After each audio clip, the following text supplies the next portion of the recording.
빨리 진도 나가도록 할게요. 그래서 강의 자료는 아시다시피 요 해당 분야에서 기출된 문제들이랑 그죠? 심화 해설 부분이니까 다들 잘 따라오시면 되겠고, 이제 시험 보면 강평을 먼저 짤막하게 하고 한 30분 내외로 하고 그 다음 진도를 나가는 식으로 그렇게 진행하겠습니다. 그리고 뭐 아시는 분은 아시겠지만 저는 보강을 아직까지 해본 적이 없어요. 보강은 아직까지 해본 적이 없으니까 특별한 사정이 없으나 보강은 없을 예정이고, 수업 시간도 웬만하면 컴팩트하게 진행해서 최대한 빨리 끝내드려서 여러분이 개별 공부 시간을 하는데 장애가 없도록 하겠습니다. 됐나요? 뭐 기타 특별한 질문 사항이나 이런 거 있으면 메일로 하세요. 메일로. 제 이메일 주소 알려줄 테니까 다 아시겠지만, 사실 제가 오늘 오전까지 테미스 수업을 하다가 지금 바로 넘어온 거거든요.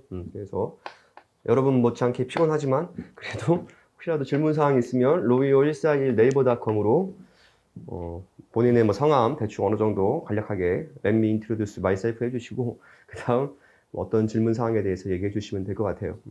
오케이? 성적할 때는 증빙 자료를 좀 제출해 주시는 게 좋습니다. 몇 대차 성적이 이렇게 나왔는데 이렇게 구체적으로 하면, 그래도 제가 지금 뭐 당분간은 K2만 전담하니까요. 여러분 원튼 원차트 거의 한 달 넘게 제 얼굴을 봐야 되기 때문에 그렇게 해서 서로 조금 맞추면 되고, 팔모 너무 뭐 긴장할 필요 없어요. 팔모 아는 문제 나오면 쓰고 모르는 문제 나오면 감사한 마음으로, 그죠? 시험 전에 내가 모르는 걸 알려주는구나 이런 생각으로 공부하시면 되겠습니다. 앞으로가 더 중요하죠. 앞으로가 지금이 훨씬 더 중요하고 하니까. 그리고 제가 누누이 얘기했지만 K2에서 가장 중요한 시점은 10월 이후에요. 10월 찬바람 불었을 때. 그리고 오늘도 민소 첫 시간이니까 이렇게 사람이 많은데, 사실 민소는 사실 이래가지고 학생들이 지금 회차가 많이 되면 제일 잘하는 게 민총이랑 관할인 거예요. 맨날 처음 할 때만 긴장하게 열심히 해가지고, 사실 민법에서 가장 중요한 건 가족법이고 민소에서 가장 중요한 건 뒷부분이 기판력인데, 다들 민총이랑 이 관할 부분만 거의 박사학위 수준의 실력을 갖고 있어요. 별로 시험에 나오지도 않는데, 사실 신의칙이랑 관할은 별로 시험에 나오지도 않는데 지금 이 인원이 뒤에까지 가야 돼. 기판력 재심, 고 청구 이의에서 민지법 할 때까지 이 인원이 가야 돼요. 아시겠죠? 그래서 초심을 지키는 게 중요해. 초심을 지키는 게. 조금 강의 전에 여러분 제가 얼굴 너무 반가워가지고 잔소리 좀 하고 초심이 중요하다고. 50쯤 가면 뭐 민총은 거의 뭐 내가 볼 때 박사학위 써도 될 것 같아. 관할도 그렇고. 왜 그런지 모르겠어. 앞으로 진도를 좀 바꿔야 될 것 같아. 뒤에서부터 해야 될 것 같아. 기판력을 먼저 하고 민총은 맨 뒤로 빼야 될 것 같아요. 그러지 마세요. 미성년자 앞을 나오지도 않는데, 그죠?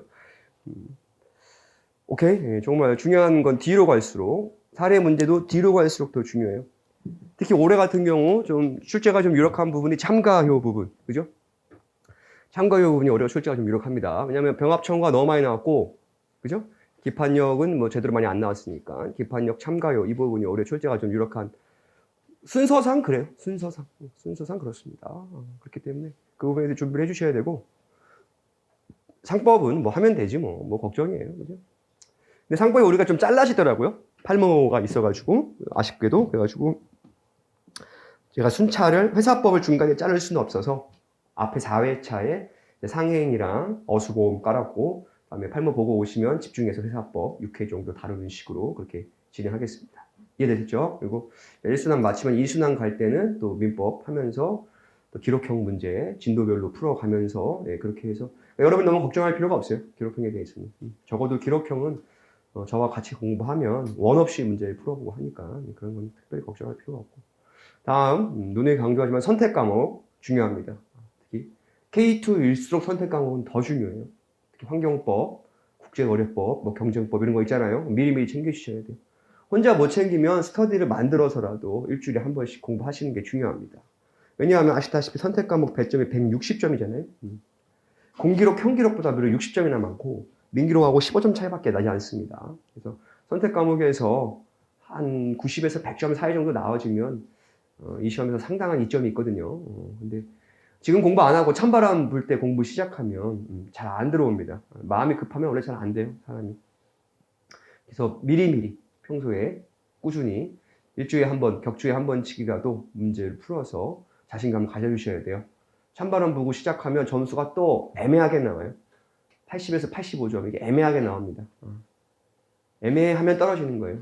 이 시험이. 애매하면. 뭔가 확 넘었다는 느낌을 받으면 잘 안 떨어지는데. 그래서 선택 과목에 대해서 좀 하고. 그다음에 체력이랑 멘탈, 같이 힘들어요. 여러분 먼저 저도 더 힘듭니다. 그렇기 때문에 같이 힘든 사람들끼리 힘내서 열심히 최선을 다해요. 저의 최선과 여러분의 최선을 다해서 이번에 시험 끝낼 수 있도록 그렇게 조금 준비해 주시고, 제가 누누이 얘기하지만 응시율이 곧 합격률이에요. 응시율, 합격률. 냉정히 얘기해서 테미스도 지금 거의 걸어 떨어졌어요. 오늘 제가 상법 7회차 마지막 했는데 채점 부수가 133명 나왔어요. 133명. 저기서 등록 번호가 200명이 넘었고 저를 신청한 학생이 한 180 몇 명 넘었을 텐데, 어쨌든 마지막 가니까 다들 지쳐가지고 133명 제출했더라고요. 그래서 지치는 건 매한가지인데 그래도 뭐 안 지치는 사람이 어디 있어요. 그러니까 다 지치는데도 하는 거니까 잘 해주시고, 뭐 이 정도 하면 될 것 같은데 하면서 이제 수업 중간중간에 또 조금 멘탈 강화 훈련을 하도록 하겠습니다. 기출 문제 보겠습니다. 오늘은 다들 잘하는 부분이라서 굉장히 빠르게 갈 수 있어요. 제적 깊이 회피. 기출 문제 보시면 알겠지만 딱 한 문제 나왔어요. 제적 깊이 회피. 학생들은 이 부분을 굉장히 잘하죠. 제적 깊이 회피. 보면 갑이 을을 상대로 제기한 엑스토지 이전 등기 말소 청구소의 항소심 법원은 갑에게 소유권이 인정되지 않는다는 이유로 갑이 승소한 채 1심 판결을 취소하고 갑의 청구를 기각하는 판결을 선고하였습니다. 갑이 상고를 제기하였는데 상고심 법원은 항소심 판결을 파기하고 항소심 법원에 환송하는 판결을 선고하였습니다. 옳은 것은 1번. 항소심에서 판결 작성에 관여한 A 판사가 상고심 재판에 관여한 경우 을은 법률상 재판에 관여할 수 없는 법관이 관여. 여기서의 관여는 이 정도 관여로 안 되죠. 그리고 또 중요한 건 밑줄. 재심의소를 제기할 수 있다. 틀렸습니다. 파기환송에 대한 재심의소 안 되죠. 우리 판례는 형식적 종고 판결은 해당하지만 실질적 종고 판결이라고 볼 수 없다라고 해서 재심의 대상이 아니다라고 하고 있죠. 그래서 1번은 틀린 것이고, 2번. 환송 후 항소심의 판결 정본이 환송 전 항소심 갑의 대리인 변호사 B에게 송달되면 아시다시피 환송 전 항소심의 대리권은 소멸하지 않고 부활하기 때문에 송달은 적법 유효하죠. 그래서 생기지 않는다. 2번이 틀렸고, 3번. 환송 전과 환송 후 항소심은 동일 시금이기 때문에 환송 전의 항소심 판결에 관여한 판사는 환송 후 항소심 재판에 관여할 수 있다. 이거는 민법 436조 3항에, 그죠? 전신 관여에 해당하지 않지만, 그죠? 민소법 436조 3항에 관여하지 못하도록 규정되어 있습니다. 그죠? 동일 신급이기 때문에 전심은 아니죠. 전심은 아니지만. 민소법 436조 3항에 규정이 있기 때문에 안 되고. 4번. 이 사건 제1심 법원의 촉탁에 의하여 다른 법원의 D 판사가 증거조사를 실시한 경우 직무집행에서 제척, 증거조사 실시한 것만으로는 어렵습니다. 사건 전체에 관여해야 돼요. 그죠? 5번. 환송 후 항소심 판결에 대해서 상고를 제기한 경우 환송 후에 상고심에서 부활하지 않습니다. 그죠? 그렇기 때문에 새로 수임 계약을 체결해서 새로운 변호사님한테 맡겨야 돼요. 다음 문제 2번.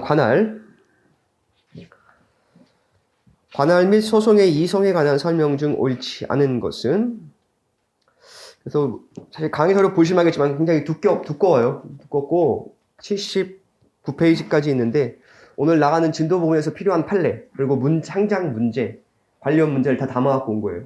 오케이? 그러니까 뭐 이 내용만 정확하게 체화하면 이 부분 쟁점에서 출제됐을 경우 특별히 불이익이 있는 경우는 없습니다. 본인이 얼마만큼 소화하느냐예요. 결론부터 얘기하면 민소나 상법은 컴팩트 책에서 벗어나는 문제가 출제된 적이 별로 없어요. 냉정하게 변시 문제를 분석해 보면 별로 없습니다. 설령 나왔다 해도 그 부분이 당락을 가르는 요소로 작용되지 않아요. 출제돼봤자 기출되지 않은 쟁점이 민소의 상법 나오면 10점에서 15점 정도로 출제될 가능성이 높습니다. 근데 이미 기출된 건 35점, 30점 이런 거. 그래서 기출된 쟁점을 틀리면 당연히 1문의 점수가 안 나와요. 점수가 안 나옵니다. 그런 거는 컴팩트를 회독수를 늘리고 제가 나눠드린 예상 문제를 체화해서 하면 1문하고 3문에서 특별히 불이익을 얻는 경우는 없습니다. 문제 2번. 법원의 관할 및 소송의 이소에 관한 설명 중 옳지 않은 것은 1번. 지법 합의부가 지법 단독 판사 판결에 대한 항소 사건을 제2심으로 심판하는 도중 지방법원 합의부에 속하는 반소가 제기되더라도 이마 정하여진 항소심 관할에는 영향이 없다. 맞는 말. 2번. 피고가 1심 법원 관할 위반의 항변을 하지 않은 채 밑줄. 답변서 제출은 응소 관할, 변론 관할에 해당하지 않습니다. 변론 관할이 하려면 현실적으로, 그죠? 현실적으로 출석해서 진술하셔야 돼요. 그래서 답변서, 불출석에 의한 답변서 진술 간주되는 것은 응소 가선 변론 관할의 요소가 되지 않습니다. 그래서 2번이 틀렸고. 3번. 당사자가 임의 관할에 관한 전속적 합의를 하더라도 다른 법원에 변론 관할이 생길 수 있습니다. 그죠? 4번. 전속 관할 규정을 위반하더라도 이성 결정이 확정되면 원칙적으로 기속력이 인정되지만 신급 관할 위반의 이성 경적을 한 경우죠. 상급심 법원에까지는 미치진 않고 하급심 법원은 기속되겠지만 상급심 법원에까지는 미치지 않고. 5번. 재심의소가 재심 제기 기간 내에 제1심 법원에 제기되었으나 재심 사유 등에 비추어 항소심 판결을 대상으로 한 것이 아니라 인정돼서 재심의소를 항소심 법원에 이송된 경우 기간 준수 여부는 밑줄 제1심 법원에 제기된 때를 기준으로 해야 재심권자에게 유리한 해석이죠.